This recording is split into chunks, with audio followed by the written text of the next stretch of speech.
All right, so the last slide we talked about speech marks, and this is just a continuation about this. So what happens if we add another punctuation mark to our speaking part?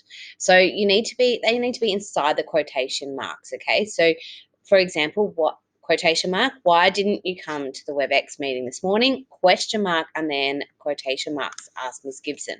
Okay, so see how my question mark is within the quotation marks. That's really important to remember. Don't put it on the outside. There's another one that some people get a bit confused about. What if there's double dialogue in one sentence? Okay. So, for example, this is like when you're retelling someone something or that someone else has said. So, Mrs. Miller told me everyone in my class came to the meeting. Miss Gibson mentioned to Miss Carvella. Or the song Insect is called Insects, I think, said Penelope. So see how here I've started with a quotation mark because this is me speaking. I'm talking to Miss Carvella and I've said, Mrs. Miller told me, and then I have quoted what Mrs. Miller has said. Apologies. I have told, so I said, everyone in my class came to the meeting. That's Mrs. Miller. Then I've ended that quote, her quote, and then I've ended my quote. So here you've got 3 little speech marks, okay? Then I've said Miss Gibson mentioned to Miss Carvella because you obviously need to say who like you're talking to. Or the song is called Insects, I think, said Penelope. So she's just saying what she thinks the song is, and she's put that in quotation marks because it's a title of something. So she's put that in, and you have to have the double dialogue, okay? And enclose the meaning of the word. The best way to describe this one is by an example. So it's all I've done for you. So, for example, the Spanish word siesta means short nap.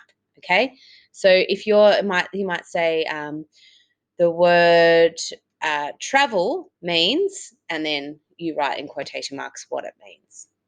Okay, that's just if you're writing in a meaning. If you're doing your definitions from your dictionary and things like that for spelling, you don't need to do that. Okay, that's just an example. All right, it's a bit blurry, but you'll get the idea. So this is one of the activities. This is the example though. So I'm going to turn this comic strip into a story. Okay, so I'm going to show you how I do that. So if you have a look at a comic strip, you've always got these speech bubbles. So when you're writing a story, you don't write speech bubbles, you write quotation marks. So for example, this is now, I've turned that like comic strip into a story. So time out, Lucy yelled. Now what? Charlie Brown asked as he was walking over to Lucy. Lucy said, hey manager, I have a great idea. So see how I'm using lots of quotation marks, and that's what would be in the speech bubble. This is what you're going to do today. So this is your comic strip that you need to change into a story. You can keep the same heading for better or worse, or you can change it, whatever you like. The only thing you must do is make sure that you use the speech bubbles as your quotation marks. So you're going to use the comic strip from the previous slide, write the story out using quotation marks where appropriate. You can add any other detail to make it interesting, just as long as you put the exact quotes from the comic strip. Okay, so you can add anything else, but you must use the quotes from the comic strip. Okay, if you're not sure what to do, please ask your teacher for clarification. Once you've done that, you've got a grammar worksheet to do, and that will just cover all of the grammar lesson that we've just done and get you to revise that a little bit more. All right, so if you're not sure what to do, please ask your teacher. You should have taken notes throughout that whole thing. So if you haven't taken notes and now you're at the end, you need to go back.